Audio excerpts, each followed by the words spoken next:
Good evening, everyone. We do not have a privilege of the floor scheduled this evening. We do have a number of speakers who signed up to address the board. We'll give everyone our usual 3 minutes. We'll start with Dia Mansbach.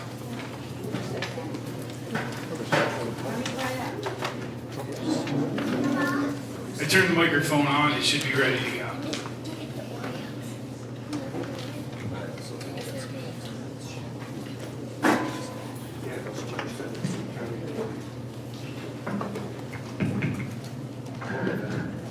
Good evening, Supervisor Costello and members of the Town Board.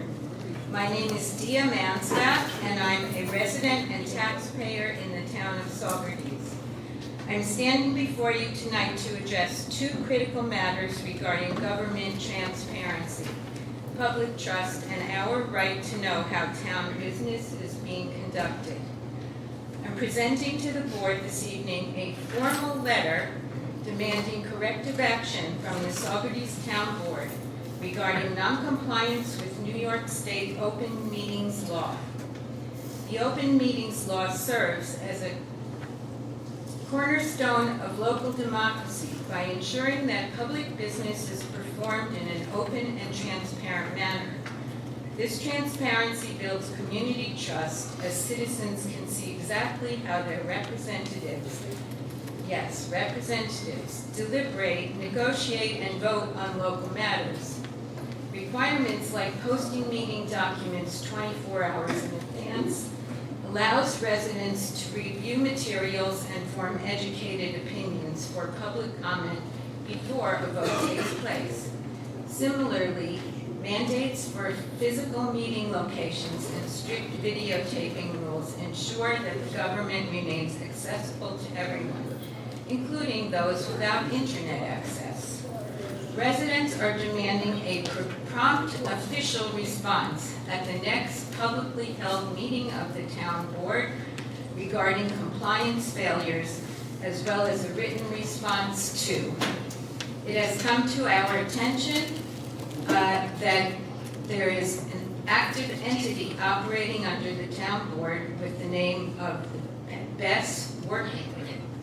Despite this group's direct involvement in exploring or shaping policy around battery storage facility, a topic of immense importance to the community, the public has been left completely in the dark. As a response, we have the right to, as residents, we have the right to basic information that is currently being withheld or is completely missing from public view. Specifically, the public demands answers to the following 4 questions. How, when, and by what authority was the BESS Working Group officially created? Who are the members of the group, and what interests or organization do they represent? What is the explicit mission, scope of work, and authority granted to the group? Do the members of the working group hold meetings open to the public, and when do they meet?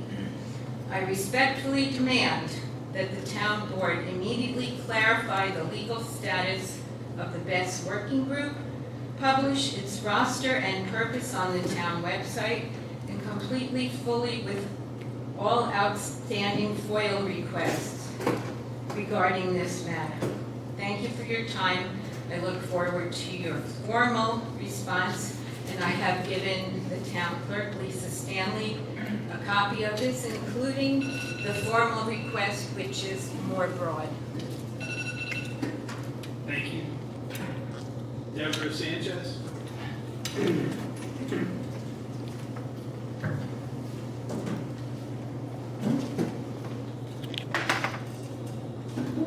Bajou, Sago, those are my words from my heritage, Mohawk and Ojibwe. And the reason why I mention that today is because we have a responsibility of stewardship to the land. I like the seal of the town of Saugerties showing a native chief that says friendship, earth, man, and nation. What happened to earth? What happened to man and nation? What happened to our responsibilities and goodwill? These are something I would like to see being applied to what's being represented as the town of Saugerties with this seal. going forward, as far as the sodium battery storage goes, we wanted to do the sodium battery and not the lithium battery. That is an option that no one's talking about. The sodium battery is much more, sodium ion, is much more energy efficient. It's eco-friendly and lower in cost. And we feel like that if anything was going to happen, that would be a better way to go. Right now, the lithium is still toxic, it still poses a threat to the environment, going back to earth, man, and nation, and friendship. And it doesn't really have a place here. We're not against doing something with energy because we know something has to be done, but this is not the way to have this done. We feel like we also have a being transcribed and summarized. we also feel like we have a responsibility, all of us, to the future generations. You yourselves, you said you had family, children or grandchildren. Maybe you're not concerned about their future, what's going to happen, but we are. I think about that. What about future generations? What about the environment? What about this development? What about everything that's going on within this town? What this town used to represent that I feel like it's no longer representing.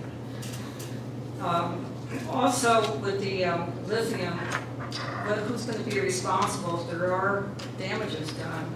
And also upgrade or removal if in the future there should be sodium ion. Who's going to replace that? Who's going to pay for it? The taxpayers aren't because they're tapped out now. People can't afford it. It shouldn't be on the taxpayers to fulfill all these unnecessary arrangements that are being made, or I feel like are being made, and responsibilities. Responsibilities should always fall upon the town board, anybody who's doing any kind of development, and not passed on to the local people. And my final say, all I want to conclude is that do we want to be known in this town as people who respect nature, the earth, man, and nation, what this town represents, or do we want to be known as destructive forces? Thank you. Thank you. Kathy Jordan.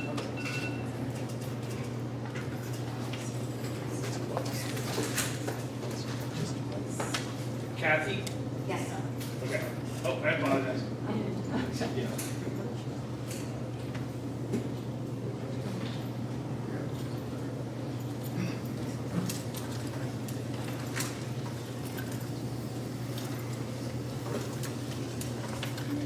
Good evening. My name is Kathy Jordan. My husband and I just recently moved to this beautiful community, and we think it's gorgeous. We love the parks in the area. Go closer to the mic. And we just think it's just beautiful. And we were very concerned when we heard about this battery storage that you were thinking of promoting. And I wanted to ask a couple of questions. Have you had any public hearings on this at all?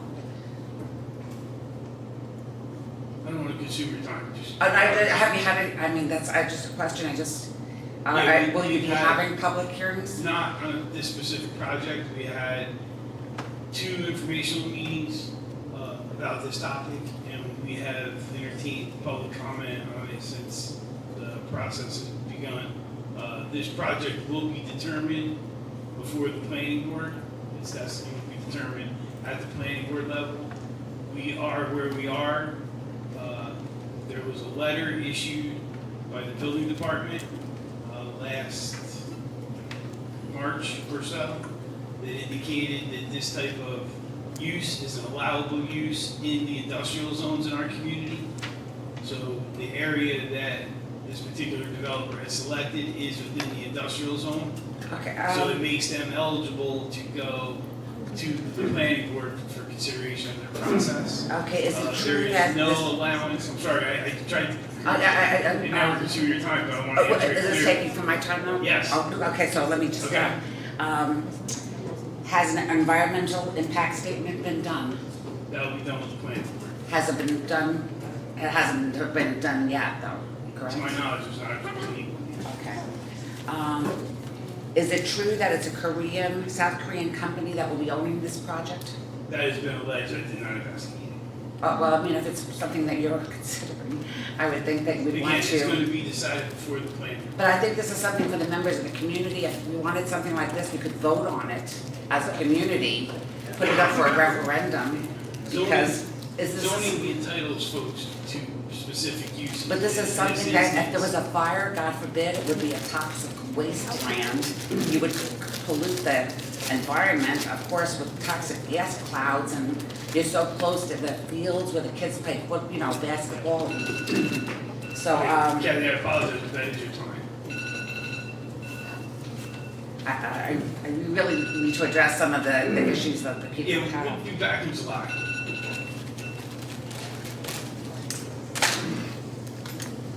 William Malia.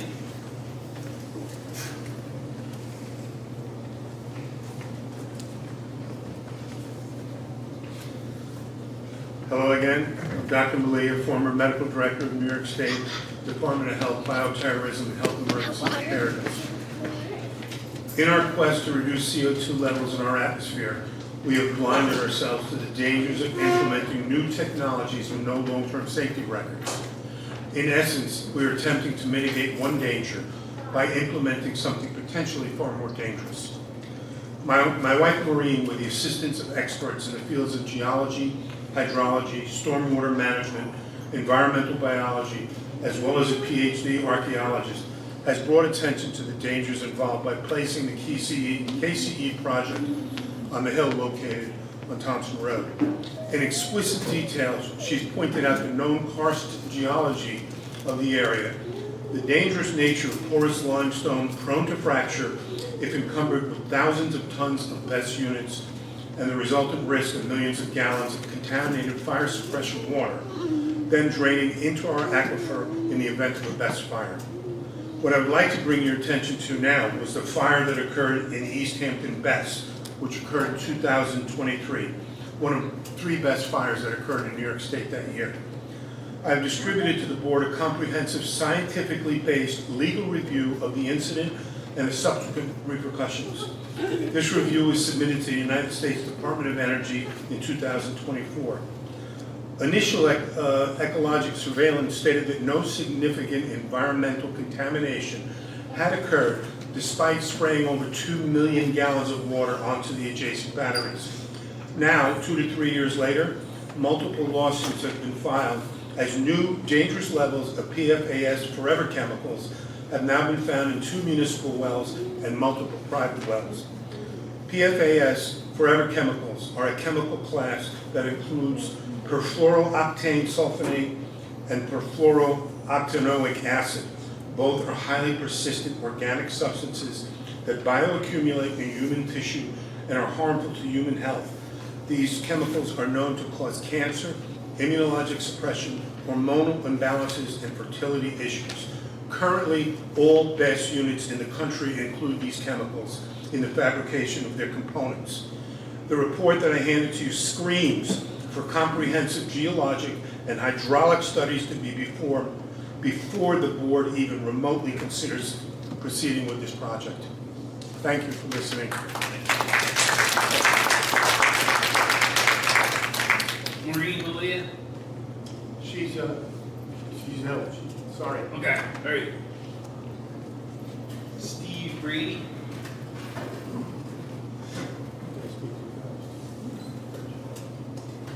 Well, that's a tough act to follow. The honesty is very clear that I moved here with my wife in December for the beauty, for the environmental sensitive, what we assumed was an awareness that would not allow such action as this. So the 5 words I have for everyone here is, why do we need this? The answer is obvious. The risk compared to the gain is short-term, short-sighted, and not worth the risk.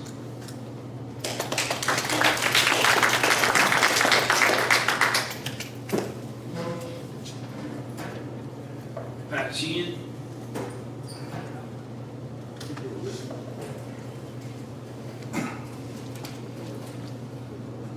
Good evening, folks. I'm Patrick Sheehan. I live in Ruby. I am your New York State Senate candidate. As you know, am on the record opposing this project. I'm also a realtor, so it was interesting to have two newly minted Saugerties, is that what we call them? Discussing their recent moves here. This project has the potential to severely impact the local property owners. I think you should all be aware of that. But, you know, Dr. Google and I get together once in a while, and just a quick Google, why are lithium-ion battery storage systems dangerous to the environment? You know, it's right there. And as the last speaker said, why do we need this? Fire hazards and toxic emissions, contamination of soil and water, resource extraction. Those are all the reasons why this stuff is really, really bad. But why do we need this? Because New York State in 2019 passed the Climate Leadership and Community Protection Act, and they fast-track this kind of stuff. The Office of Renewable Energy Siting that Kathy Hochul has ramrodded through basically says that if a local board, like this board or the planning board, if they are deemed to be unreasonably burdensome, the state can simply just take over. The state has a one-stop shop for these companies. Why do we need this comes down to money from your electric bills and every tax you pay being funding this kind of project. And that is the primary driver of companies from South Korea, Dubai, Abu Dhabi, wherever else in the world they come from to take advantage of the taxpayer money that will be used to reap their benefits. I mean, I find it curious that the socialist movement around this county in particular is absolutely 100% on board with one of the most basic capitalist projects you've got. Buy low and sell high. That's what they do. They're going to buy this energy at the lowest price per kilowatt hour, sell it at the top of the market, and none of that energy and none of that risk will benefit anyone in this room. So I know we don't need it. I hope to get to Albany to make sure we don't get it, and I hope that you all will understand that this is well beyond a local issue, and this board is kind of in the teeth of it, and I have the utmost respect for the board and what they have to deal with. But this is a big issue for the state and for this country, and I wish you all the best. Thank you very much, guys. Eileen Ryan.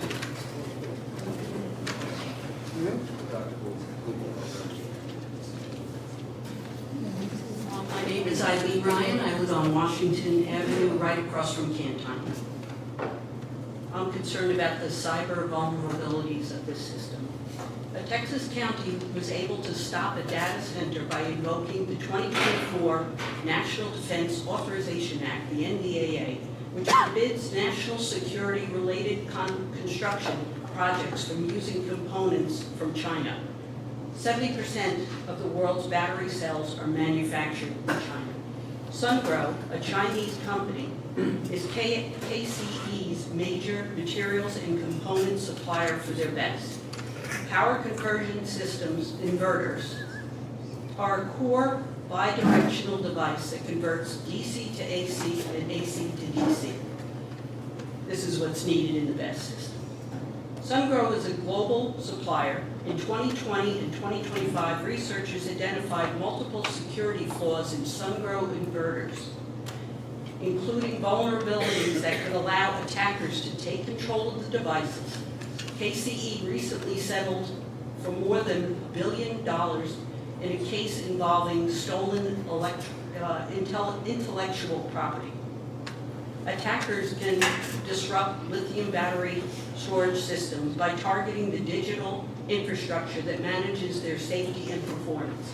Because these plants are increasingly connected on the internet for remote monitoring, they present several cyber-physical entry points. Attackers can hijack the BMS, that's the battery management system, to override safety protocols. By forcing batteries to operate outside safe voltage or temperature thresholds, they can trigger thermal runaway, which leads to fires and explosions. Hackers can spoof sensor readings, tricking the plant's controllers into seeing normal status while the system is actually failing. For example, they might mask a temperature spike so that the cooling system does not activate.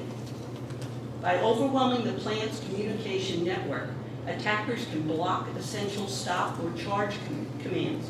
This can cause the plant to stop responding to grid demands or become blind to operators during a critical malfunction. Malicious code can be injected via unverified software updates. In 2022 incident, a manufacturer discovered counterfeit controllers with modified firmware that deactivated safety features to artificially boost performances, creating a significant fire hazard. Then there's the impact on the power grid itself. Beyond damaging the physical facility, a coordinated attack can destabilize the broader energy network. By manipulating when batteries push or pull power. Yeah, one sentence left? Can I finish yet? No, not one, just one sentence. One sentence, that's what I'm saying, yeah.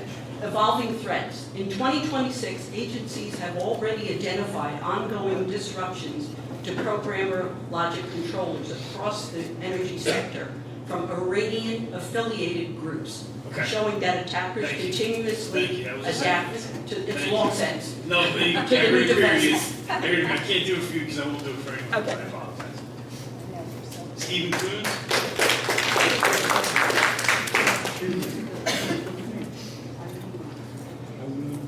Sorry, I'm going to switch things up for a few minutes. I'm here to address the board about the ongoing situation in Mount Marion Park with the off-road vehicles tearing through the park, specifically in the park itself and up and down Park Circle. It's getting worse. We call the police, they come. 10 minutes later, they're back out there. And now they're getting emboldened enough, they're doing wheelies up Glasgow Turnpike. And this is not going to end well. And something has to be done to curb this situation. We put a sign in Mount Marion Park between the fire hydrant and the book, and it got run over and destroyed. We now have signs on our yard, please slow down. That's all we're asking, just please slow down. Stop doing wheelies, stop doing stunts and ripping up and down the road. The parents laugh at us, they ridicule us on Facebook, which I don't care, I'm not on Facebook, but they ridicule my wife. And they had no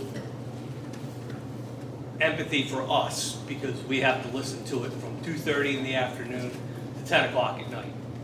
And it's upwards of 8 vehicles at a time. And I'd like to see if there's something the board maybe can do with injunction with the police to more patrols, do something to curtail this. Unfortunately, Steve, your community is not the only one being impacted by this. It's especially with e-bikes, it's kind of a gray area, law, regarding law. And we are trying our best within the framework we're allowed to curtail this. You are correct, it's dangerous, it's disruptive, and we're compliment the law enforcement team. They've gone above and beyond to try and will continue to do that, and where there's opportunities to do more, they will. But we're also working with state leaders to kind of, they have to clean this up, because I've stolen on Ulster Avenue over the weekend.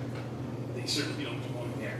Right. So I'm sensitive to your concerns, and unfortunately I don't have a great solution for you tonight. And it's a shame the park sits empty because parents won't bring their kids there because they ride through the parks, they ride through the equipment that's there. The center circle that's a nice field where you could play ball. Yeah. You can't because it's torn up in ruts.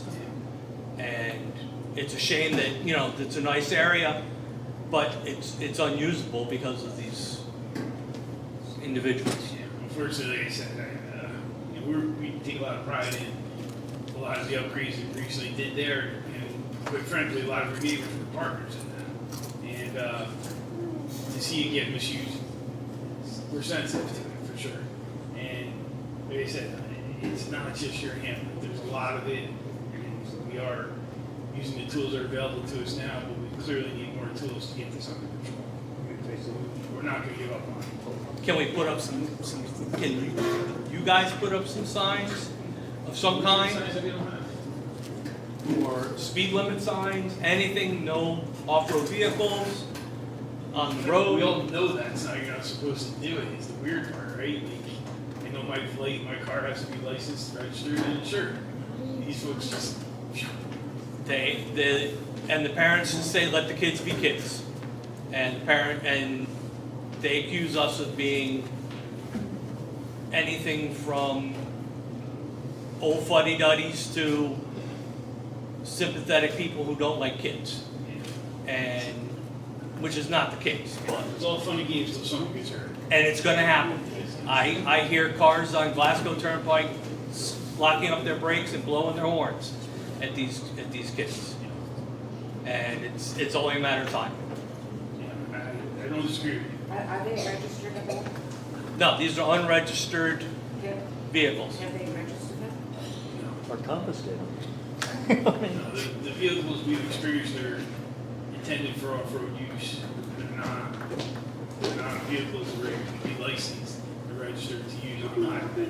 The tires actually say it off-highway use only, and they're loud. So, Yeah. It's a public park off-road. I don't know how else to say it.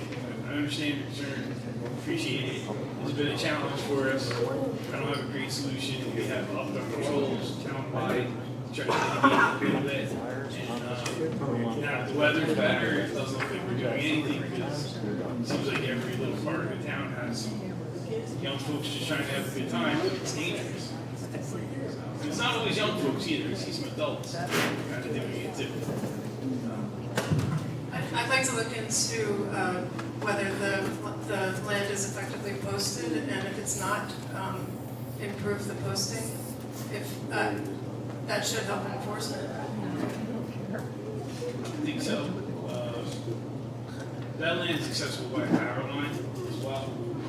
And we do have guardrails covering the whole park. I mean, there's obviously areas where people can get a stroller through, and that's enough room for a knee bike. So we can certainly look into it. I'm not disqualifying any measures that might be helpful. We'll do what we can.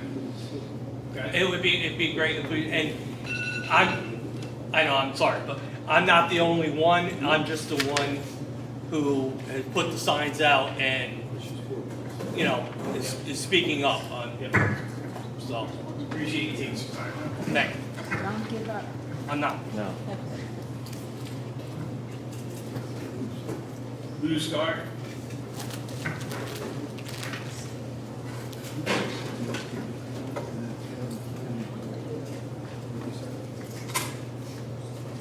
Good evening, Board.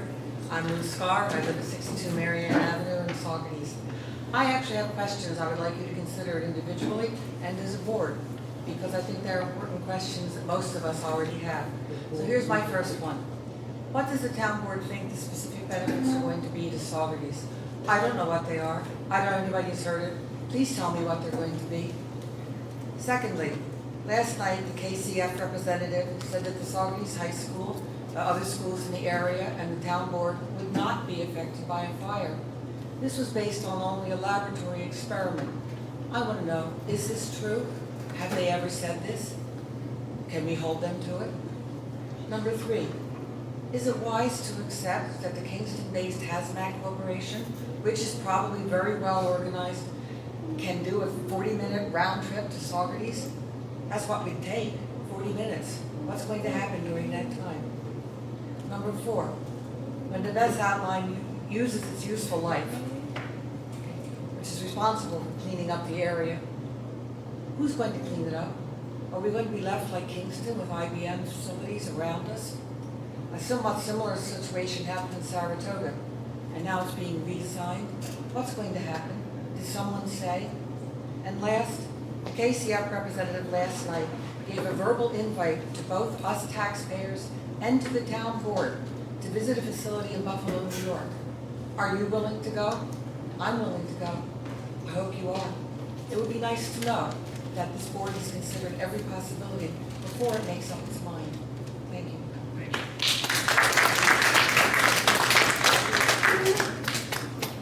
Ted Scar? Yeah.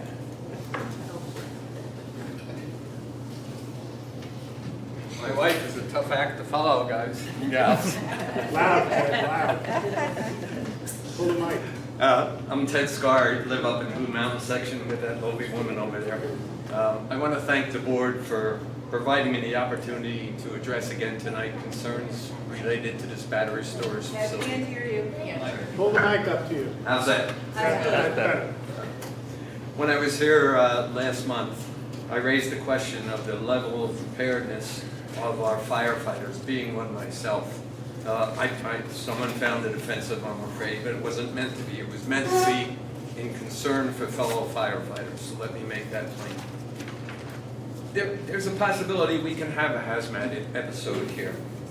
Specifically, I wanted to mention the last visit that personnel responding to a hazmat incident needed to have an extensive 40-hour hazmat training operation. It's not a piece of cake, folks. They also needed to know about incident command structures.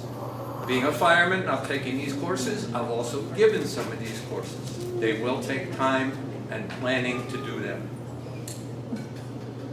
Well, tonight I'm going to do something a little different.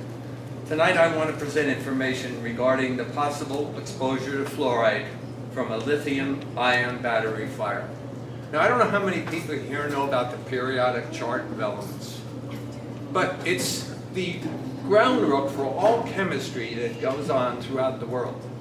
And the single most element listed in that chart that is most dangerous just happens to be, what do you think, folks? Lithium. It's the most active. It's an element that has 7 electrons in its outer shell, and it needs 1 more, and it can go anywhere it wants to take it. Nasty stuff. Well, lithium iron phosphate is found in the battery's electrolyte system. The electrolyte has been found to be able to burn, releasing large amounts of hydrogen fluoride. Large amounts of hydrogen fluoride. How does this happen? Well, spontaneous internal-external short circuits in the system have been known to cause this. Overcharging the battery system has been known to cause this. High heat experience and sometimes low heat experience have caused this to happen. Fire, certainly. Probably not something we're talking about happening, causing the batteries to go to fire, but it's something we have to consider. And certainly as well, mechanical abuse. One of the young ladies here tonight mentioned something about somebody manipulating the system. That's an abuse. Well, what are the dangers if there is a fire? If you add water to hydrogen fluoride, you're going to create hydrofluoric acid. Almost immediately because of the active nature of lithium. Boom, it goes like that. It doesn't mess around being #1 in our chart. Both the fluoride itself and the hydrofluoric acid are chemically aggressive. They attack glass, ceramics, and enamel. If your car sits down the hill from Thompson Road and this stuff in the air, hydrofluoric acid, hits your window, it's going to etch your window. Most important. Thank you. Final sentence you want to share? Yes, one more. Most important, they attack human flesh. The lungs, you get a fluid buildup, the eyes and the skin. And lastly, in that thing, lots of industry is located east of here. I apologize. Can't hear you. Thank you. Bravo.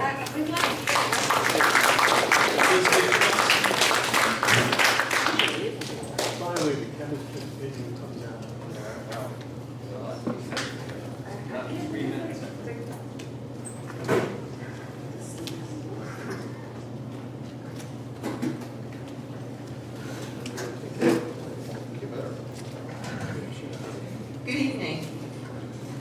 last few weeks, since the last town board meeting, before the one that was cancelled, I have had a phrase running through my head.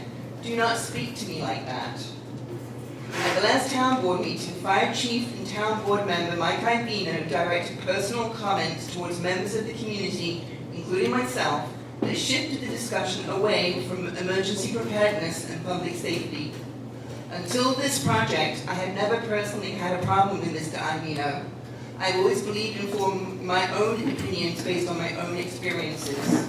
We should not be intimidated when asking legitimate questions about emergency response planning and requesting that the fire department come before the community to discuss those issues. At the last meeting, Supervisor Costello stated that he was disappointed with members of the public. I would suggest that it is the community that has the reason to be disappointed.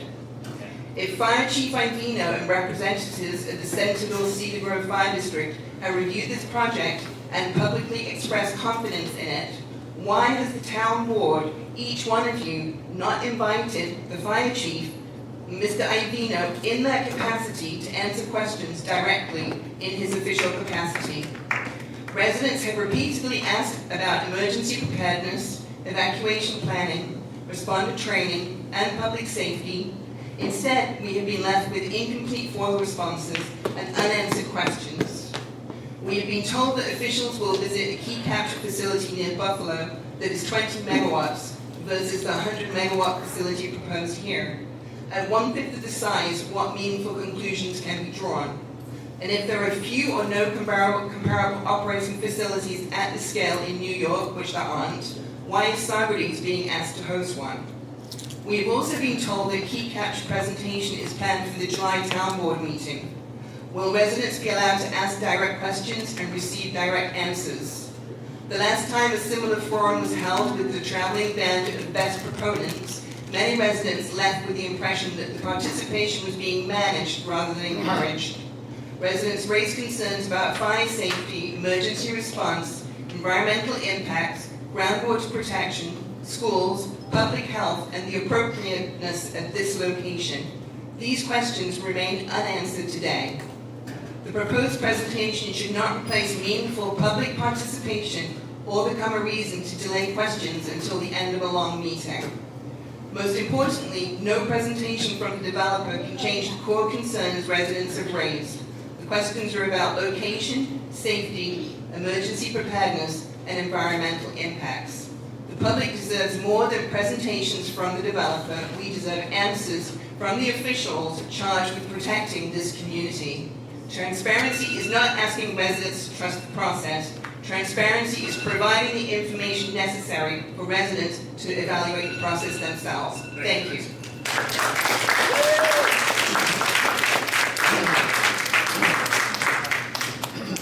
Ms. Reese is the last person who signed up to speak. If someone did not have an opportunity to sign up to speak, they want to address the board, yes, sir, come forward. State your name when you get up by this. Share your address if you don't mind. Hi. Yeah, my name is Bill Farrell, and I live in the village of Saugerties, and I'm adamantly opposed to this project with batteries. I think it's completely outdated. The Chinese are using sodium-ion batteries in all their electrical vehicles. They last 5 times as long. They don't explode.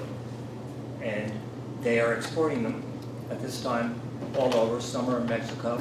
A few have made it over to America through the U.S.-Mexican border.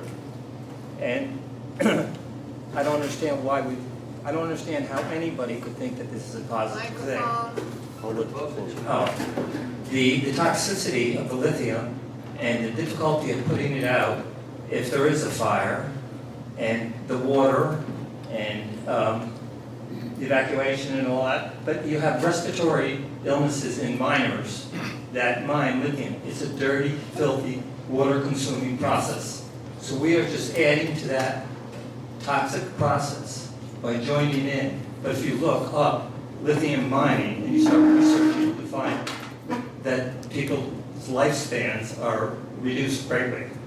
You know, and they'll say, depending on whether they use protection equipment or not, but it's toxic. You know, no need to add to it. And they're not talking about tonal noise. which isn't measured in decibels, which goes 12 to 13 miles underground. So that affects people who are sensitive, like myself, children, pregnant women, and everybody. Whether you know it or not, it's constant vibration. So that's what's happening with these things. And the size of the scope of this, the whole village is at risk. I don't understand what the positivity of it is. Completely outdated. And the toxic chemicals, as other people have spoke about, the toxic chemicals are real, and there's no way to stop it.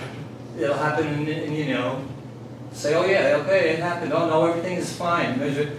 Who's going to put it out? What about the first responders? What about everybody in the village? We're going to evacuate to where? What about our price, the value of our homes? You know, the assessments go up, the taxes go up, and the values go down. Why would anybody want this? Why would anybody on the board want this? What is the positivity of it? Maybe you could tell me. I don't know.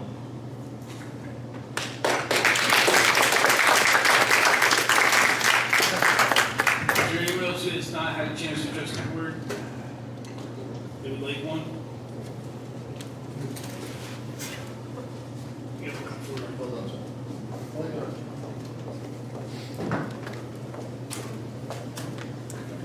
Share your need, and then give me 1 second. Time to finish. My name is Andre Whittle. I live in the village of Saugerties. Mike, put the microphone up to you. Andre Little, you said? Andre Whittle, and I live in the village of Saugerties. Time's up. Okay. Go ahead. Okay, so what I got here is really quick. So what I did, I'm a local author in the Saugerties. We don't hear you. Use the mic. So I'm a local author in the village of Saugerties, and I wrote this amazing book about the seal that comes up to the creek. He comes here every year, and nobody knows where he comes from. So I decided to capture his moment just in case we doesn't see him again. So the reason why I'm here is because the reception that I'm getting from the local bookstores and the Barnes and Noble is very good, and I feel like this could be a very good thing for the town. So now I have written to Commerce to have them do an art form like they do every season. I think they have the dogs right now. So next year I would love to see the seal, and I think it's a good idea. And that is all. Yeah. Thank you. Good luck with your book.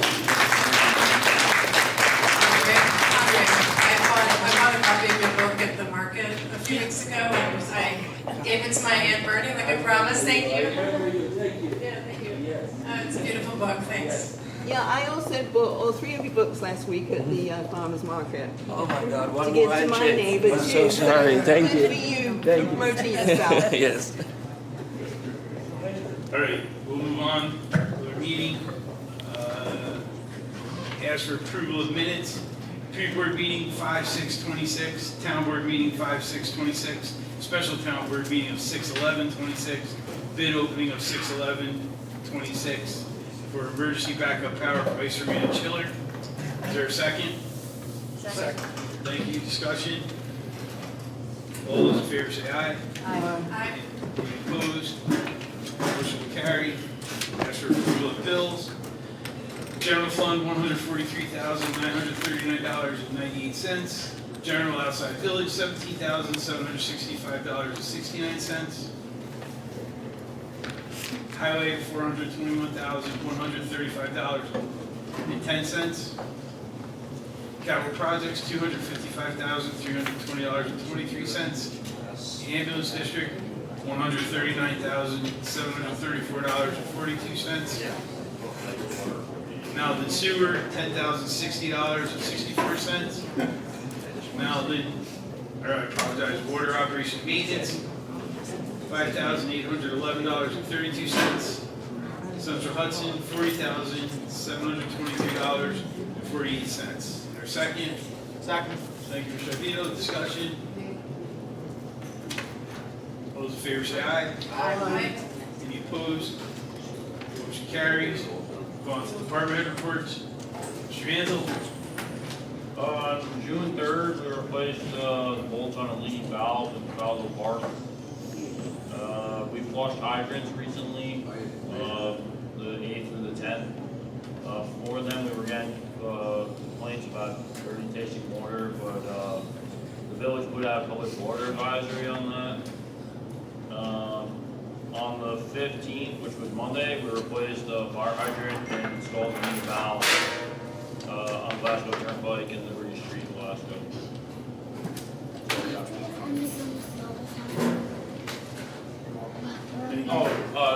I want to thank the highway for digging the valve and the hydrant for us as well. Thank you.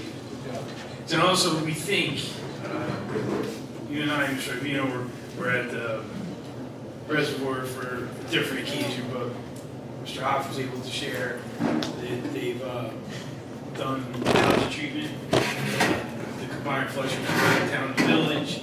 We believe that the water should be coming through minus the taste and smell. The dry weather and the early heat spawned an algae bloom earlier this year than in years past. So they seem to have it under good management right now, and we think that the bad tasting water and odors associated with that will be resolved shortly as the freshly treated water makes it through the system. Is that correct? Yes. Okay, thank you. All right. Chief? Usually I don't mention individual cases, but over the past 3 weeks, the police department's managed to I actually wanted to cover some of those things because they can get lost in the amount of incidents they handled in the last 3 weeks. So at the end of May, on the 28th, we handled a fatal fire on 212. 40 of the woman lost her life, and it displaced 2 families. That investigation is still ongoing. We're still working on that. 2 days after that, we had a drug arrest. We arrested 2 adults for drug possession and sale based on weight. June 2nd, 3 adults were arrested during a nighttime burglary of an occupied residence. Thank the state police and the town of Ulster Police Department and the Sheriff's Office for giving us a hand with that investigation. The next day, on the 3rd, we arrested 3 more adults for drug possession and sale based on those weights. It seems to be cocaine and fentanyl in both of those. Then we had a fatal motor vehicle accident on 32 in Coreyville. We'll thank the state police and town of Ulster Police Department as well for helping us out. That was a deployment of the District Attorney's Office collision reconstruction team, which we're part of. There were 4 members that responded to our members of the Saugerties Police Department who did the reconstruction of that accident.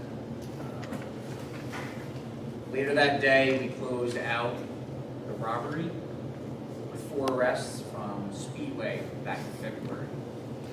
So those individuals were caught and they were arrested. They had also attempted to rob a different store for Speedway, so we handled that as well. Then we had a stolen car that led to a DWI. That was on June 5th. June 7th, as most of the public knows, we had a homicide in West Camp. We were assisted there by the state police and the district attorney's office. I want to thank both those agencies for the effort that they gave us and the support. The 13th of June, just a week after that, we had another nighttime burglary of an occupied residence where the homeowner had to defend himself and his family against an armed individual. He was apprehended as well. And then that same day, just this past weekend, that same day, we did have an officer respond to a reported drug overdose. He was injured at that scene, and as of right now, he's still lacking eyesight in the line. So I want to just kind of thank all the agencies that supported us over the last 3 weeks. And thank you, Chief, and our compliments because it's been extraordinarily busy the last couple of month and a half or so. Everyone has risen to the occasion. We're grateful for the outside support we had, and we certainly our thoughts and prayers are with the officer who was injured. Hopefully, he has a speedy recovery and full recovery. Thank you. Mr. Young, do you want to say something? Well, if you don't mind, could you just elaborate on the Comfort Inn situation and where we might be? yeah, actually, I have that down here.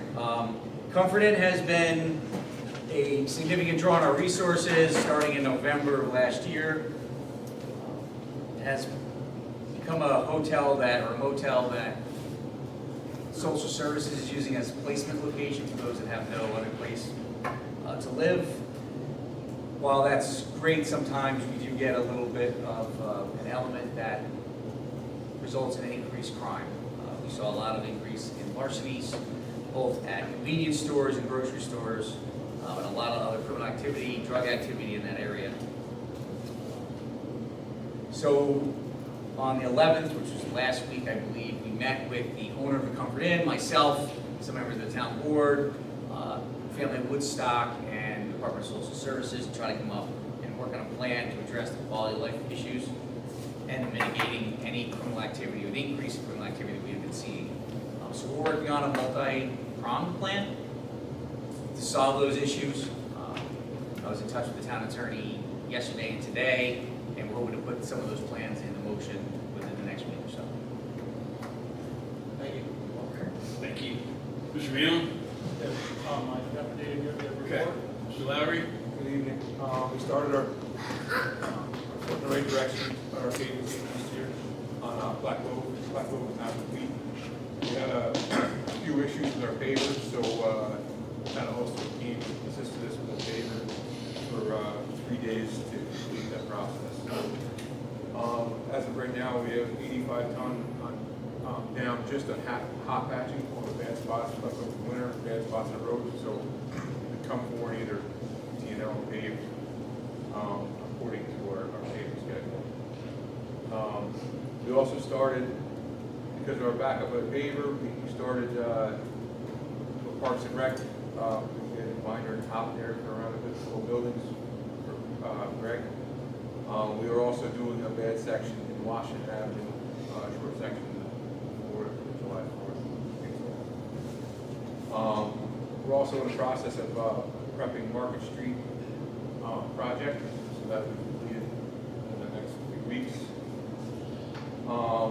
And then moving forward, we moved the Dutchtown Road.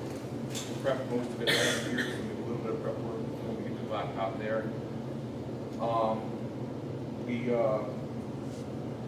We received our new 6-wheeler this week.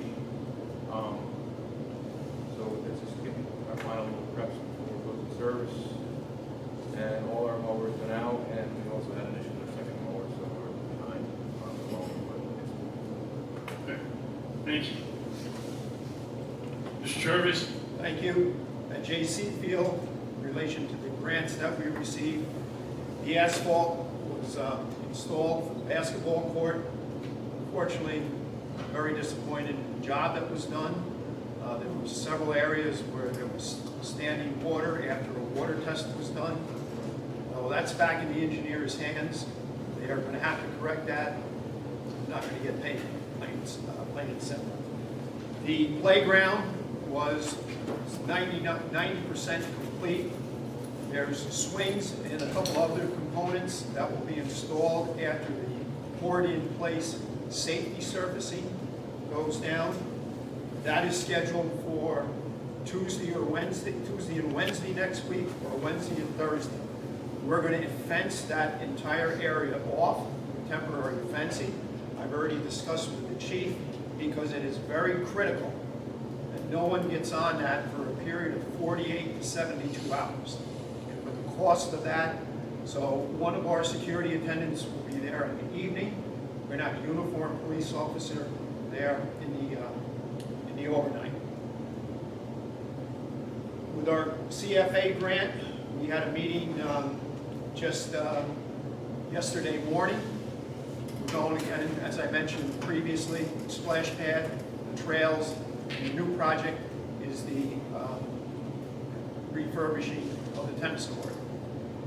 And this gentleman, with what he said about Mount Marion, it has been an ongoing situation. Signage gets thrown in the creek, the chain to the gate gets cut, and the four-wheelers get in there.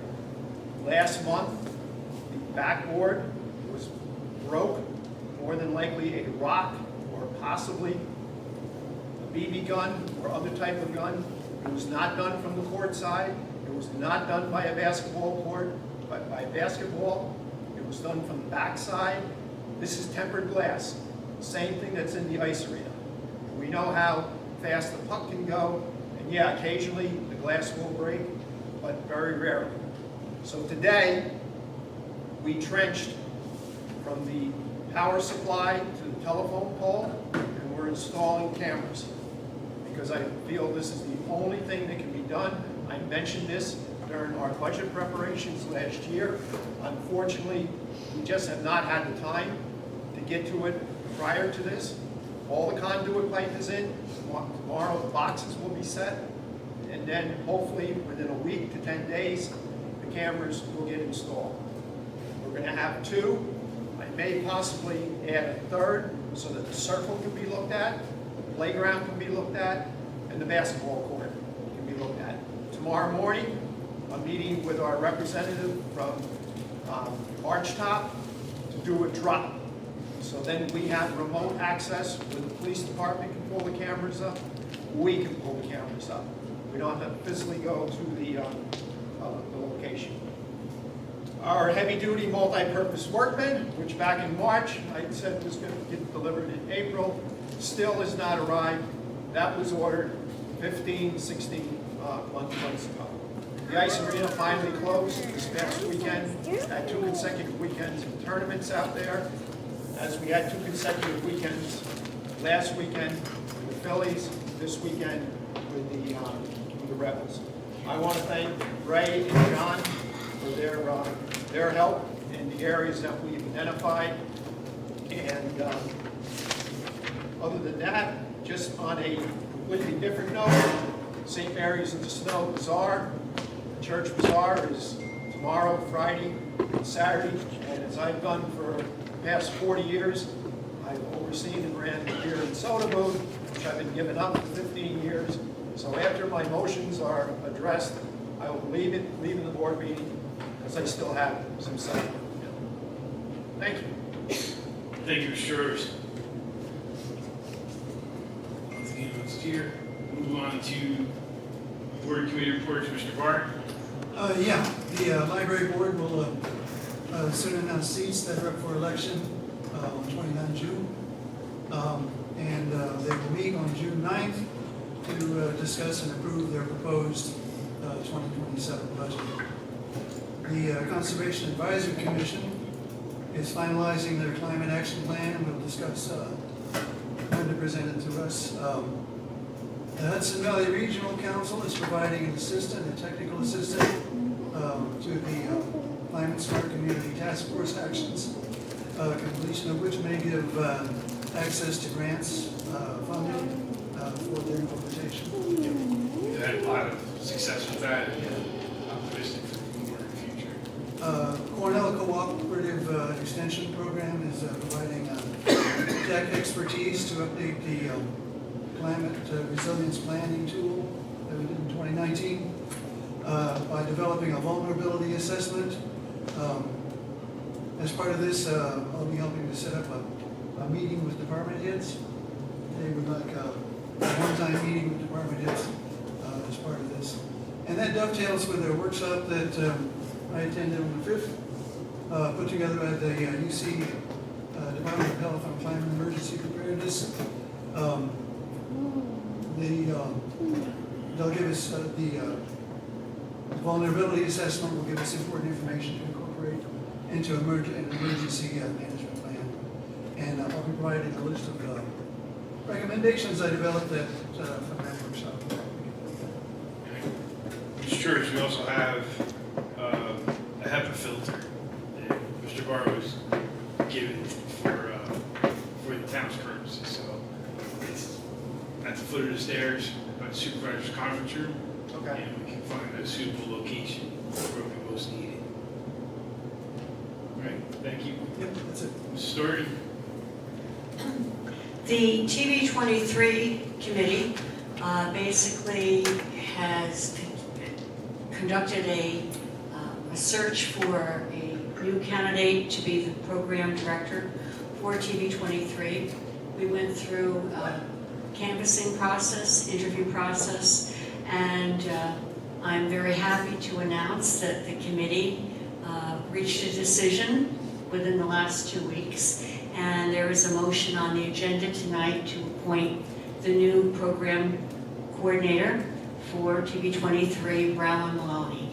And she's here tonight, And Brown counselor, she's got an extensive background in media production. She's a graduate of Bennington College and also attended the California Institute of Fine Arts. She's worked with film, editing, she's worked with young people, she's worked with across the spectrum of people in a community to basically present what's going on in a community.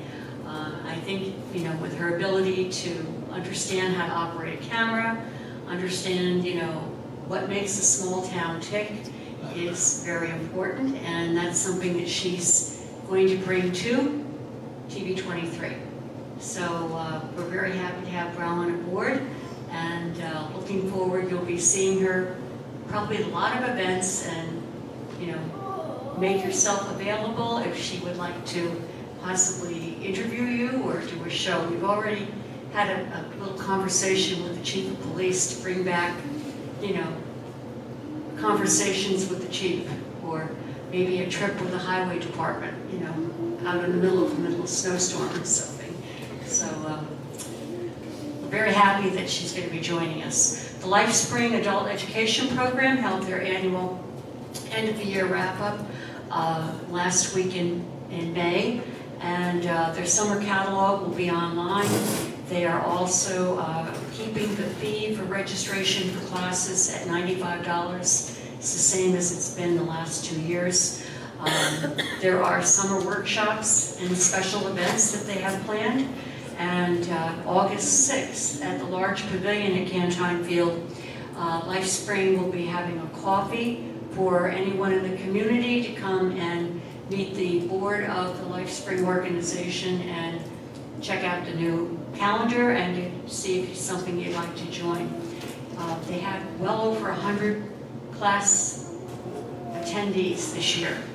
And if you've ever gone to a LifeSpring session, they're held at the WJC in Woodstock, and many classes also are held online via Zoom. So it's a great program, and we're really the only town in the United States that sponsors an adult college course offering. So, and we've got a lot of talent in the community basically to present these classes.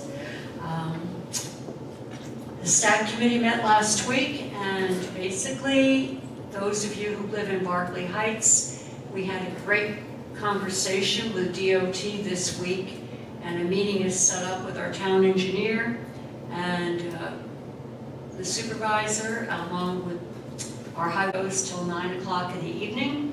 There is going to be a live band, so whatever your culinary, you know, favorite the dishes are, you'll be able to support the Splash Pad Fund and come have a great time and kick off the 4th of July weekend. Sounds good. Mr. Ardina? For the month of May, the building department issued 80 building permits with 305 year-to-date, 47 CVOs with 244 year-to-date, 33 violations were answered with 122 year-to-date, 150 inspections with 857. They performed 8 fire and safety inspections for a total of 55. Handled 11 complaints for a total of 39. Received 4 planning board applications this past month for a total of 17 for the year. Revenues for the month were $40,722.30 with a total of $183,737 for the year. That's it. Thank you. Ms. Bassel? I spoke with the HUD administrator this week to get her update on funding, and learned that the payment from the federal government was half of the expected amount, which was around just under $50,000, and it should have been more than twice that. This is without explanation and without any assurances of follow-up payment. This is a federal program that's administered through the Saugerties office. I'm mentioning it because the implications are grave for the residents who rely on these vouchers for their housing, and the town's awareness of this is one thing. the leadership level, but I don't know what we can do to influence the situation, but I do plan to make every effort to do so, and loudly, because the housing availability and cost is, as I think we all know, is a really difficult issue in our region, and this makes it very difficult for the people who are most at need. On a brighter note, the town historian, Audrey Klinkenberg, was at the meeting of the Historic Preservation Commission this week and reported on her research into the Malden Presbyterian Church, which was an important part of the Malden community in the 19th century. Her report and transcription, when complete, will join the local historical collection in the Saugerties Library, and I'm sure she'll want to present her findings, which will be interesting, and a historical capsule of that hamlet of the town. Audrey is one example of the really enthusiastic activities by the members of the commission, who don't just do the work of the commission, but they put their own time and resources into historical stewardship, such as restoring the blue and yellow historical markers, which Ken Meyer Jr. has been working on, I think with some support from the highway department, and demounting them. Just really impressed by the energy that they bring to their work, and compliment them for that. The Arts Commission is just about to meet, so I'll just say that their monthly newsletter is available if you sign up for it on their website, which is saugertiesarts.org, and you can find out about arts events throughout the town featuring local artists. I'm a liaison to the Housing Advisory Committee as well, and that committee did not meet in this past monthly cycle. I also want to note that the chairperson of the committee, Diane Colello, has been ill, and I just wish her well and healing. She's a great asset to the work of the committee. Bill and I attended the Housing Smart Communities Forum hosted by the County Planning Department last month, a couple weeks ago. And it was the first gathering of the participating Ulster County municipalities. The program is, I think, 4 or 5 years old for certifying communities in their efforts to develop more affordable housing. And as a gathering, it's a huge success. I think it's going to be a game changer for the effectiveness of municipalities, who now will have the tools and connections to collaborate on solutions instead of working on them more independently. The town was awarded, if you remember, a grant of about $115,000 in February. This was from the state for pro-housing communities, and we finally have the contract, and so that work under the grant will get started this summer, and it will result in a housing action plan, which would be a really useful tool for prioritizing solutions in our community. There are a couple of other grants activities that I've been involved in, which another success is that the town applied in April for funding to design the stabilization of a stormwater outfall on Kalina Drive that has long needed repairs, and the design is meant to be following ecological practices of stormwater management, and as a demonstration project, we're hoping that it informs the other substantial work that needs to be done in the town's stormwater systems. So that letter, the initial letter of intent has been approved, and the engineers in the town will be working on the full application, which is due in August. And lastly, on grants, the town has been invited to join the county in a GIS mapping grant application. This is mapping that's needed for the MS4 program, and it's also a really great resource for a lot of departments to access. So Sean Weaver, Building Inspector Sean Weaver, and I met with the county rep to kick that off about a week ago, and since the county is managing the application, the town's role is minor, and if the grant is awarded, the work will be fully funded with no match required, so that sounds like a win to me. I'm hoping that the village will have the opportunity to participate, and Sean is following up on discussing that with their building department. Excuse me, what's MS4 mean? It's the it's a opt-in program for towns to improve their stormwater management practices with participation in the state program that oversees the water quality impacts of stormwater infrastructure such as basins and outfalls and flow management across into retention ponds, among other things. We've been part of the MS4 program for probably 15 years. And it obligates us to manage, require developers to provide plans for stormwater during construction so that sediment and debris don't make it into the municipal stormwater systems. It also requires us to monitor our known outfalls. So I think there's 60 outfalls that go into tributary streams or the river, and on an annual basis we inventory half of those. The highway department helps the building department, and we record the condition of the outfall, quality of the water going through the outfall, and any impact it may or may not be having on the larger body of water that it's falling into. It's a broad, comprehensive effort to limit sediment deposits into larger bodies of water and potential pollutants into larger bodies of water.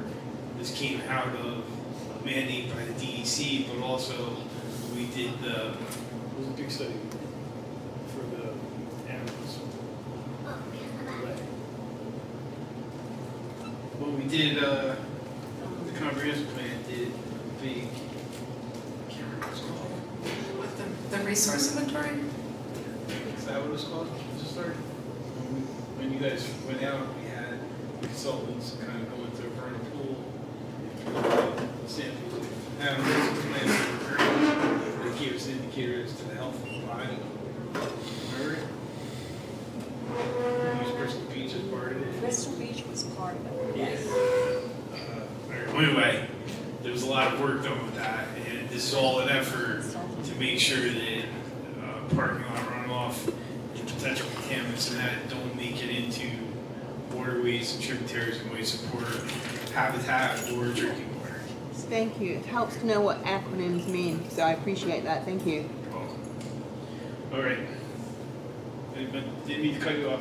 That's okay. And I actually skipped one thing, which is that the local organization, shout out Saugerties, has put, I think they put word out about their celebration of Augusta Savage this summer, and those plans are, related to those plans are an opportunity that came from the State Office of Parks, Recreation, and Historic Preservation with a new grant program for projects celebrating African American heritage in communities, and the confluence of the celebration of Augusta Savage's time in Saugerties and her work as an artist, and this opportunity and the great energy of Shout Out Saugerties.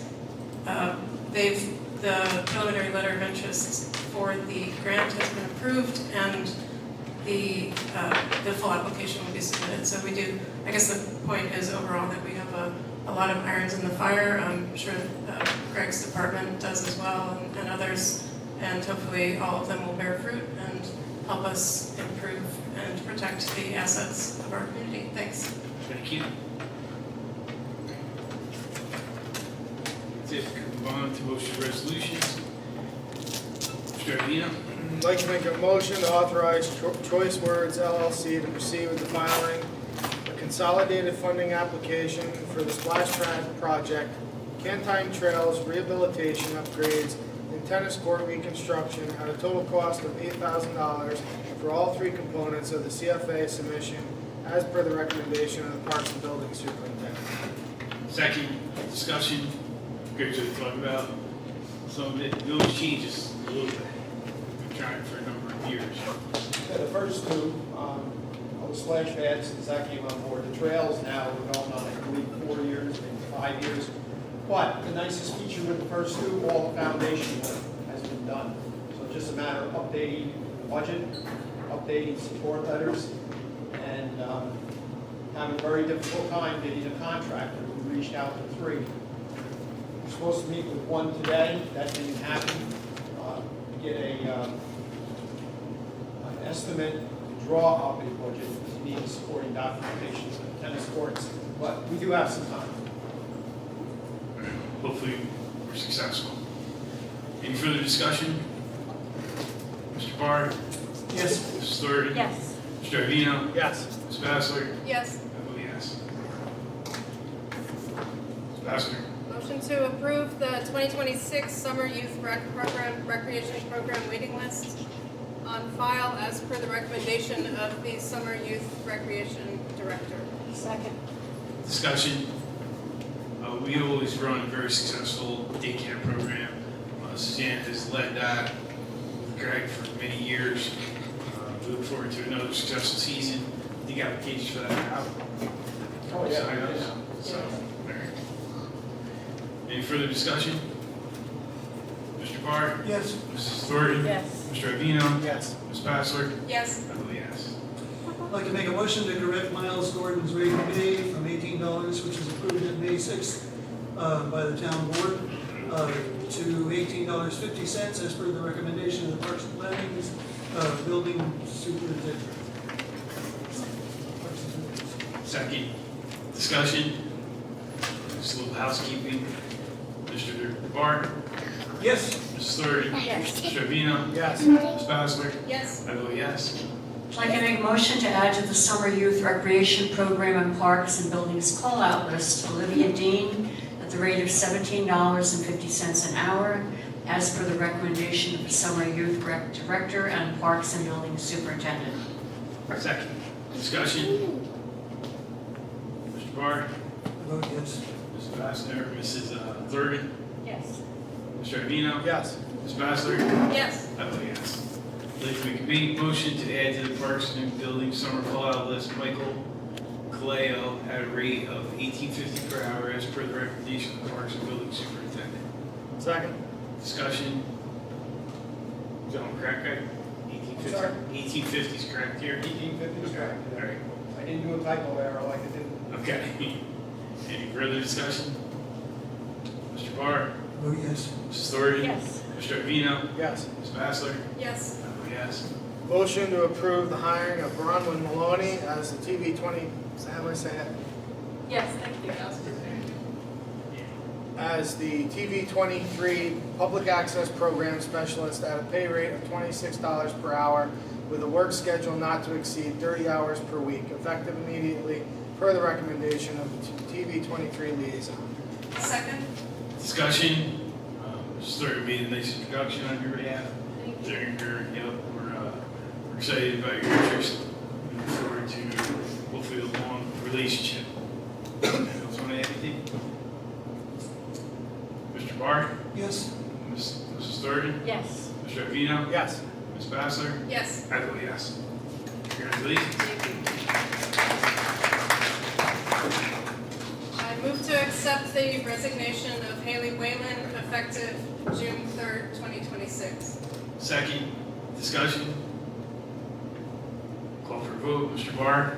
I vote yes. Mrs. Thornton? Yes. Mr. Iadino? Yes. Ms. Bassler? Yes. I vote yes. I'd like to make a motion to approve the retirement of Alva Weeks, Department Head for the Town of Saugerties Building Department, effective June 20th, 2026.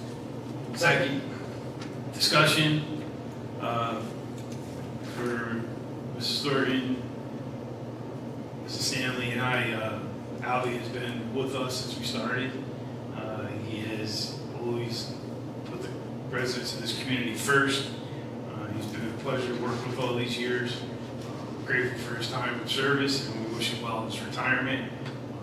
He's a local resident, I'm sure we'll see plenty of them. And thankful for all those years of dedicated service.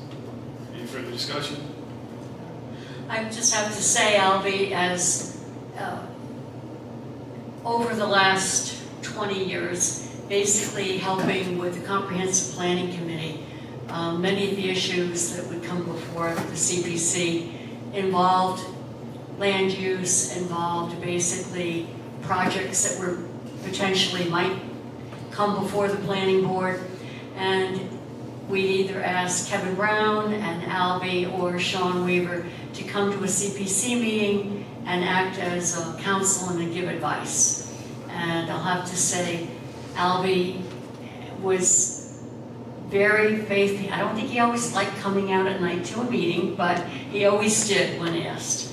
And he was there, he would cite the rules and regulations. Remember back when Pat Fitzsimmons was chairman of the committee, you know, we were trying to decide what would be an allowable use in certain zoning districts. Albie was a stickler. He knew the zoning, he knew the code, he knew what could go where and what could be built and what couldn't be built.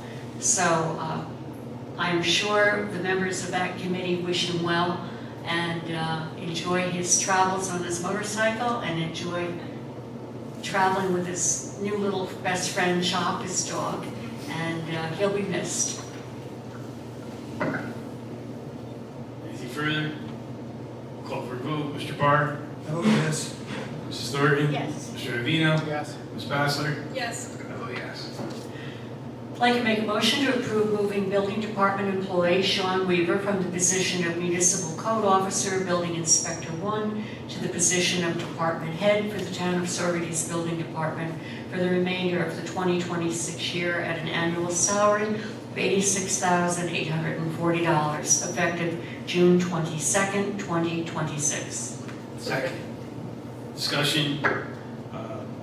Sean has been a long-time employee of the town. He started out in Parks and Building Department under Kevin Brown. He came over to the Building Department and mentored under Albie and Kevin.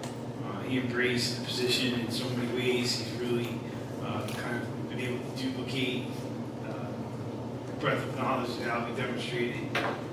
Mrs. Thornton pointed to in her comments.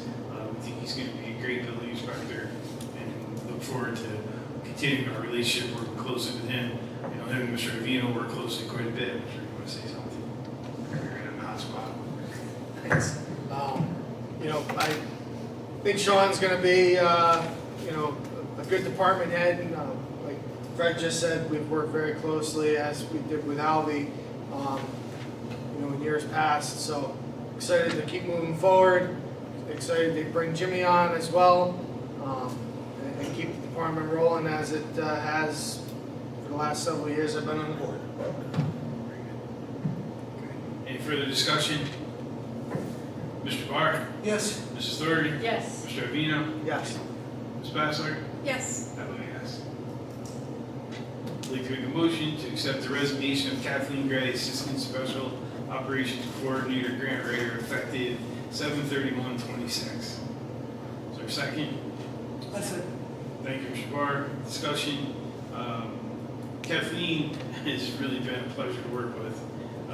She's really so well organized, and her experience in the legal business prior to coming to us has proved very beneficial. She's very thorough, and she really understands that lingo very well. It's been a tremendous resource for her. Plus, she's great to spend time with, so we are disappointed she's leaving us, but very, very grateful for many years of dedicated service with us, and quite honestly, she's brought. Did you total that up, Kathleen? It's had to be close to millions, right? 2 million? Congratulations, that's a pretty good run. Mr. Grant, it's good. And,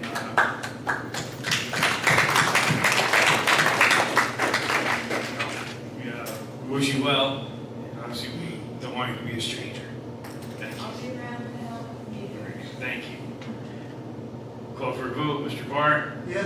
Mrs. Thornton? Yes. Mr. Vino? Yes. Ms. Bassler? Yes. I vote yes.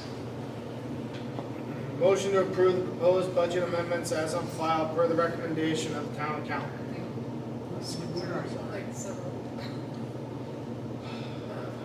Resignations of deputy town clerk, such as. Motion to accept the resignation of deputy town clerk Sasha Sidner. Thank you. Is there a second? I second.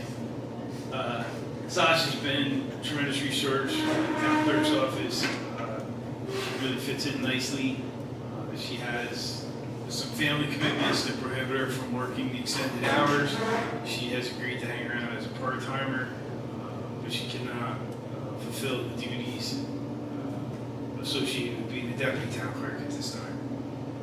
So, No, it's just, she's a great person, and I'm glad that she's still me too. be involved. All right. Call for a vote. Mr. Barr? Yes. Mrs. Thornton? Yes. Mr. Avino? Yes. Ms. Bassler? Yes. I vote yes. I move to approve hiring Kim Smith as the deputy town clerk at a pay rate of $27 per hour effective June 22nd, 2026, per the recommendation of the town clerk. Second. Discussion. Kim has worked with the school system and been clerk to the ZBA, so she has quite a bit of experience working with the community. I think she would be a tremendous asset to the town clerk's office, and we look forward to seeing her in her chair shortly. Any further discussion? Mr. Barr? Yes. Mrs. Thornton? Yes. Mr. Avino? Yes. Ms. Bassler? Yes. I vote yes. I'd like to make a motion to approve hiring Sasha Sittner as a part-time clerk on an as-needed basis at a pay rate of $27 per hour, effective effective July 6th, 2026. Second. Discussion.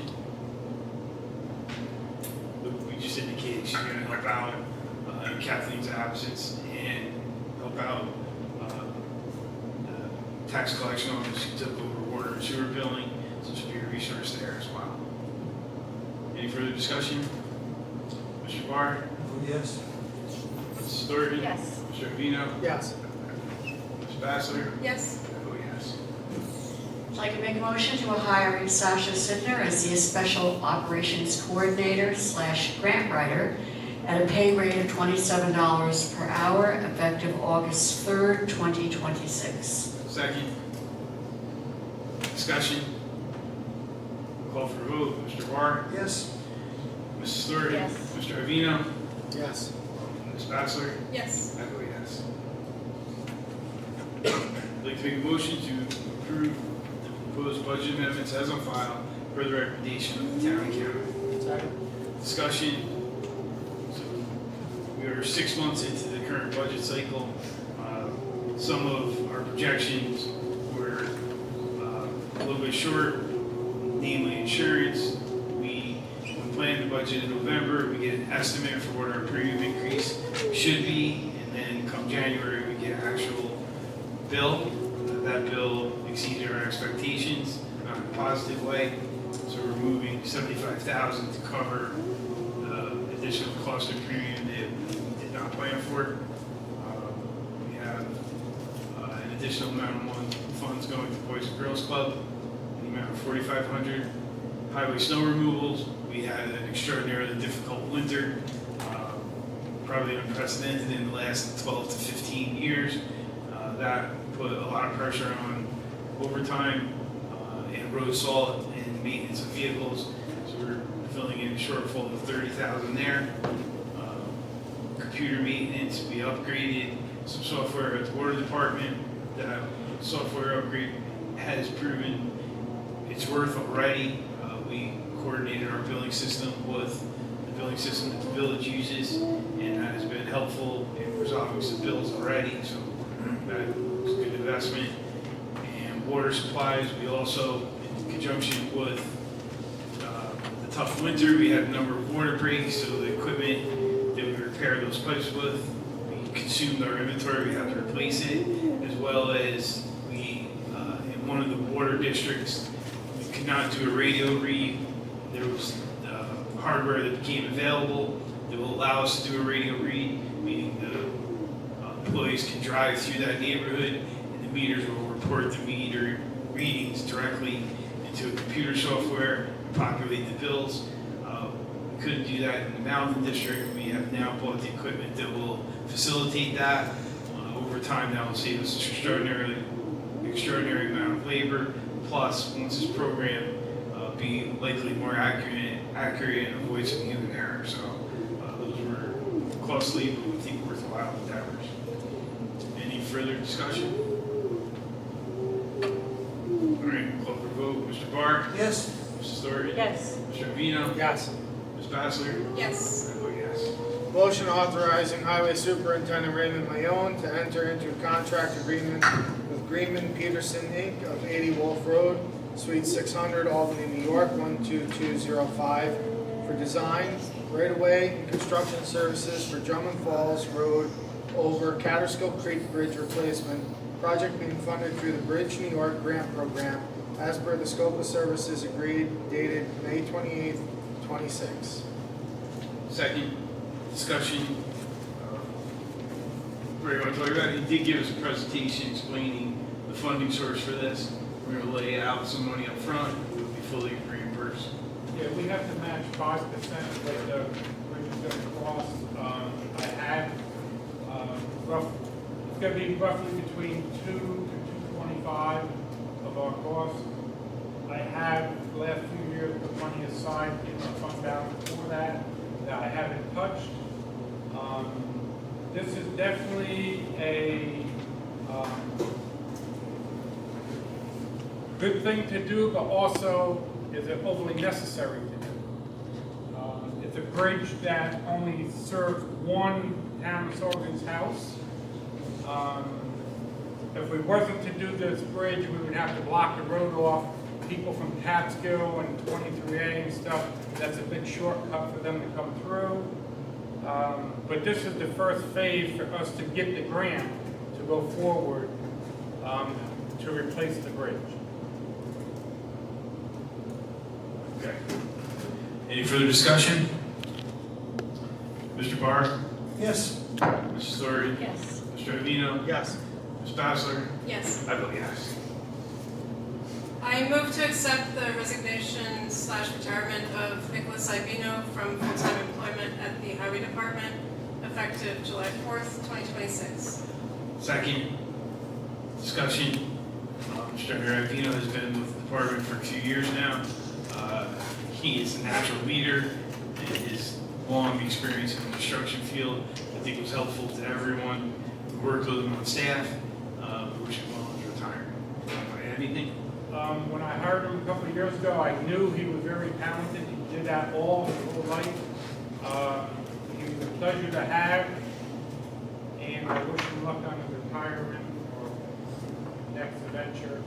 And he would definitely be missed because the crew he was on was our pipe crew, and he was part of last year and the year before, and so much pipe getting in the ground because of his knowledge.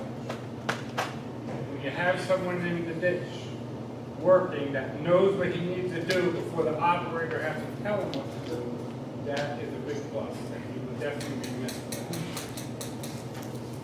I want to also add, our department's also going to miss him as well. He, on our ward breaks and that, he definitely came in whole and helped and definitely pointed out things that were eye openers for us, helped us out in many ways. So we also wish him luck on his retirement.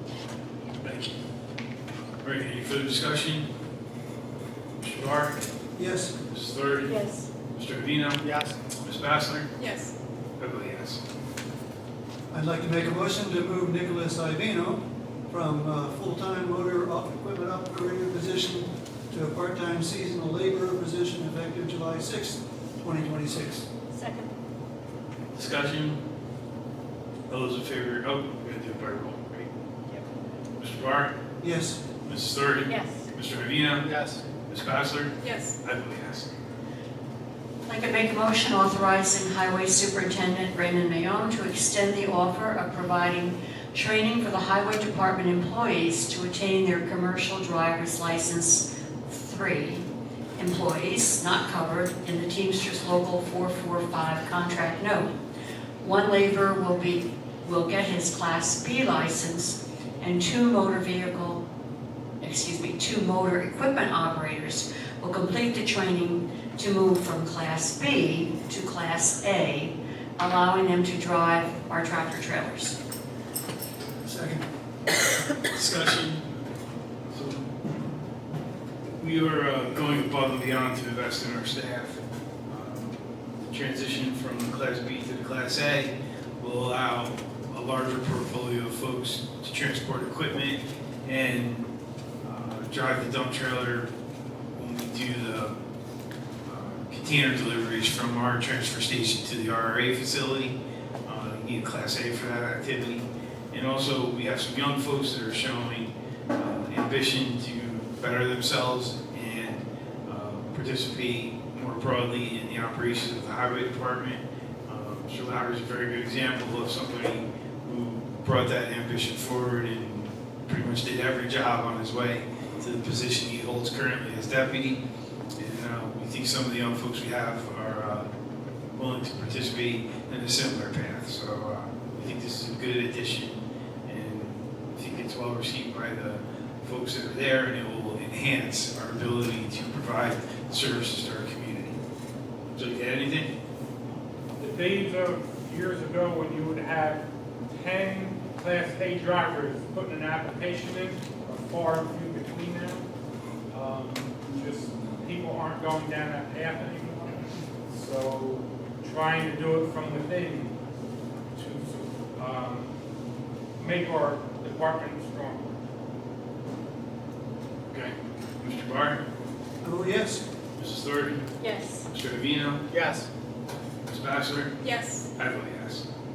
I'd like to make a motion authorizing Highway Superintendent Ramey to declare surplus and no longer use of the Town of Saugerties 2007 International Dump Truck with plow and sander, VIN number 1HT WDA ZRX 7J4 60622 and dispose of it via Auctions International. Second. Discussion. The motion kind of speaks for itself. Obviously, the age of this truck is significant. At some point, they become a safety issue, and their maintenance costs for keeping a vehicle of this age out on the road doesn't justify the investment at that point. So Ray has been working hard to upgrade our fleet. As we do that, we're able to dispose of older vehicles that have exercised their useful life. Any further discussion? Mr. Barr? I vote yes. Mrs. Thornton? Yes. Mr. Avino? Yes. Ms. Bassler? Yes. I vote yes. Motion to allow the supervisor to sign a letter of support in regards to implementing electronic school speed zone cameras within the town of Saugerties. Second, discussion. Chief, you want to talk about this a little bit? Sure. It's been a project we've been working on for a year and a half now, with vendors and representatives from both the town and the village.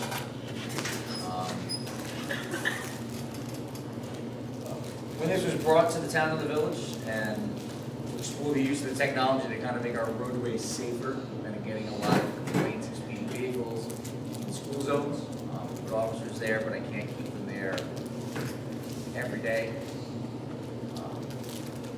So we're looking at this technology trying to make roadways safer. Just a caveat on that is, I hope the program that if enacted and we do decide to move forward with it, I hope that it's not a profitable program. I understand that there's fine money associated with that, but I believe it's important to request that if the board does support it, that all of the funds collected, anything above any operational costs, go back to roadway and pedestrian safety, and we don't use the fines to offset any budgets or any supplementary projects that the town may have. So while I really think this is an important, useful tool to help with highway safety and roadway safety around our schools, I want to highlight that we have to be cognizant that we don't try to use funding from law enforcement to supplement the budget for projects. We want to make sure it stays to the purpose it was collected for, which is highway safety. So this letter will be a request to the New York State government for home rule to allow for it, right? Yeah, it's a temporary allowance. Yeah.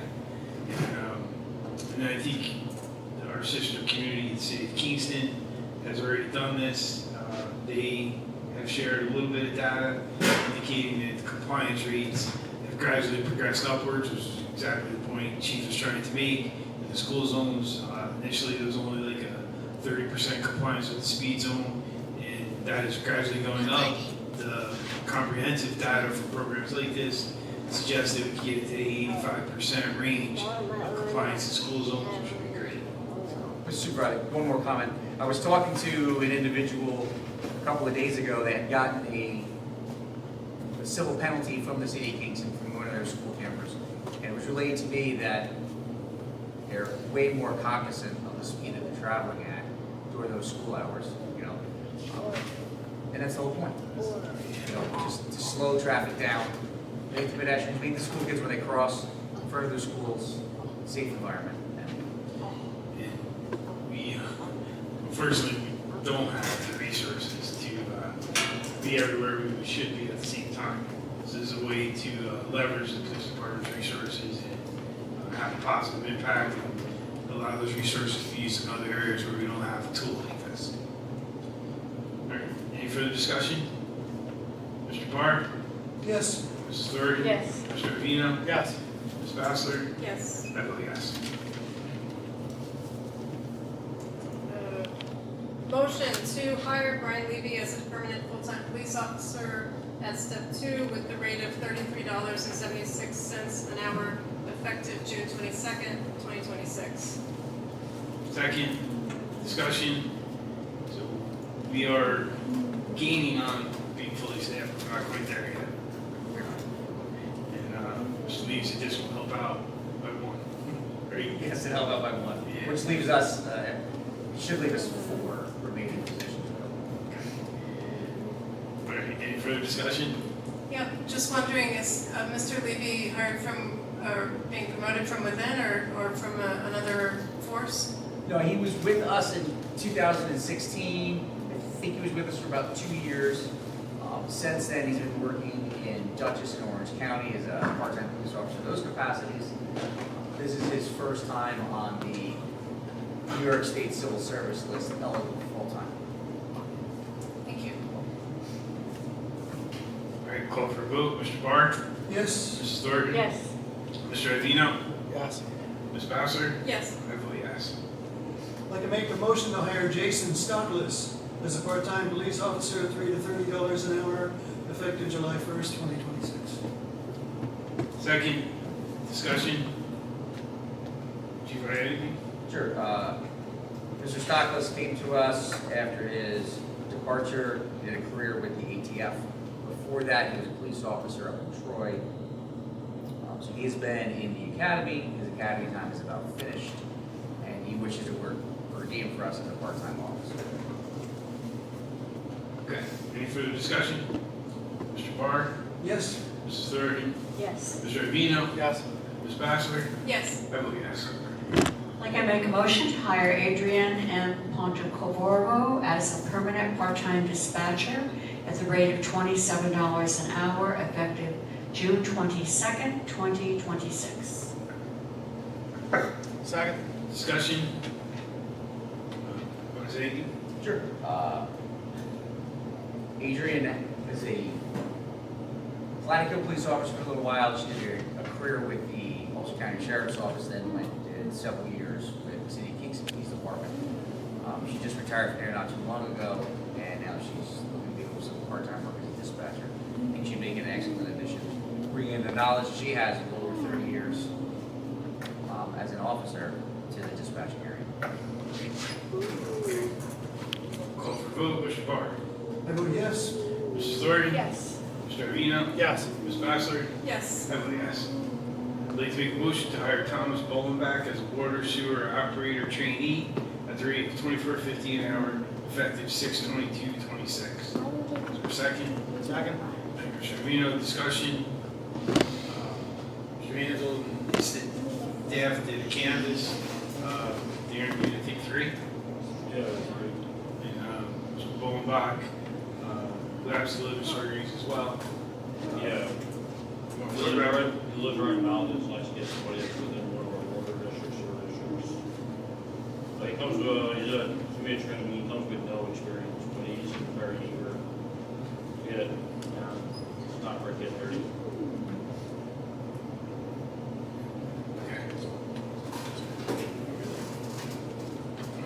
He comes to us from the Boys and Girls Club. I believe he was in a position of leadership working with the children there. Obviously, the Boys and Girls Club is a little upset they're losing him, but I think he'll be a good asset to our department. And like John said, he's an eager, hands-on younger kid who will hopefully be here for the long haul and learn the institutional knowledge that keeps this department up and going and your water flowing. Call for a vote. Mr. Barr? Yes. Ms. Thornton? Yes. Mr. Avino? Yes. Ms. Bassler? Yes. I vote yes. Motion to approve moving the following building department employee, James Bruno, part-time building inspector 1 to full-time building inspector 1, effective 6/22/26. Second. Mr. Barr did it. Discussion. Mr. Bruno's been with us for a number of years. He loves to be out there and do the inspections and meet with folks. He has been an effective part of the team, and I think he'll be a perfect complement to Mr. Weaver. He will be vacating the part-time position, which we aspire to fill in the near future. Any further discussion? Mr. Barr? Yes. Mrs. Thornton? Yes. Mr. Avino? Yes. Ms. Bassler? Yes. I vote yes. Congratulations, pal. Can I say something first? Yeah, of course. I don't need the microphone. Can you hear me? It helps a little bit. Let's grab it. First of all, I just want to thank everyone for giving me the opportunity to work full-time for the town of Saugerties. My heart and soul is with Saugerties.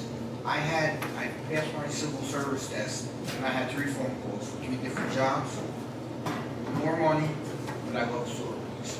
And the group I was working with, fantastic. I would get phone calls, and this is the truth. I got a phone call one day from a person. He said to me, "Are you still working for this other agency?" I said, "No, I'm Saugerties now." He had put in a building permit for a freaking roof, shingles. 3 weeks, it was sitting on the guy's desk. And they had the roof stripped, so he started putting shingles on. They fined him $500. That's crazy. That doesn't happen to Saugerties. If a person needs something, we go out immediately. So, thanks again, and I just hope I'm going to do the best that I can. Thank you. Thank you. Call for a vote, Mr. Barr? Oh, yes. Oh, yeah. Yes. Okay, all right. I have We did a discussion in pre-board, and we're adding the following motion. It's going to be presented by Ms. Bassler. Motion is to authorize Supervisor Costello to sign pending review by town attorney the grant agreement for technical assistance to grow pro-housing communities prepared by co-signer Housing Trust Fund Corporation. Second. Discussion. This is the grant that I mentioned earlier, which is the about $115,000 for the creation of a housing action plan for the town, and the agreement that we're hoping will be signed after review by the town attorney will put into motion the work under the grant, and hopefully have the results that I mentioned earlier would be so beneficial to the town. Yeah, we're excited. Been a member for a while. There's a lot of opportunities as a member of the Pro Housing Group to support future growth and development, and I think this is going to be very helpful. Any further discussion? Mr. Barr? I vote yes. Mrs. Thornton? Yes. Mr. Avino? Yes. Ms. Bassler? Yes. I vote yes. All right. We're Yes, right? All right, I'll make a motion to adjourn. Is there a second? Second. Discussion.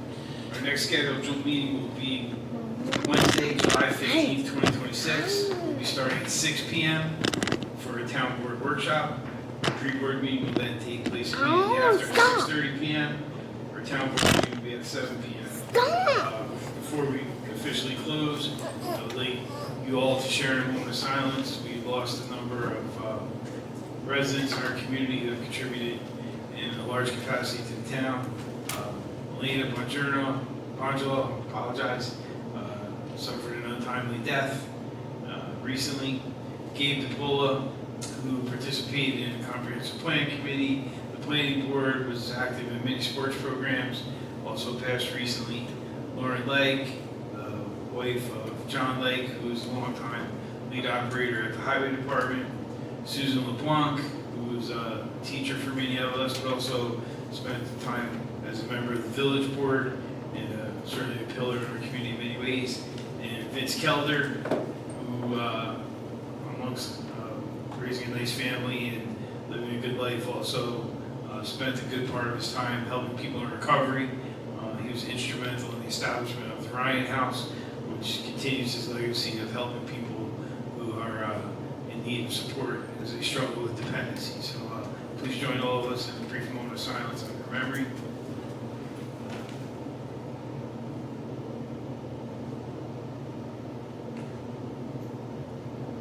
All right. All those in favor, say aye. Aye. Thank you all for coming out this evening. Have a nice weekend.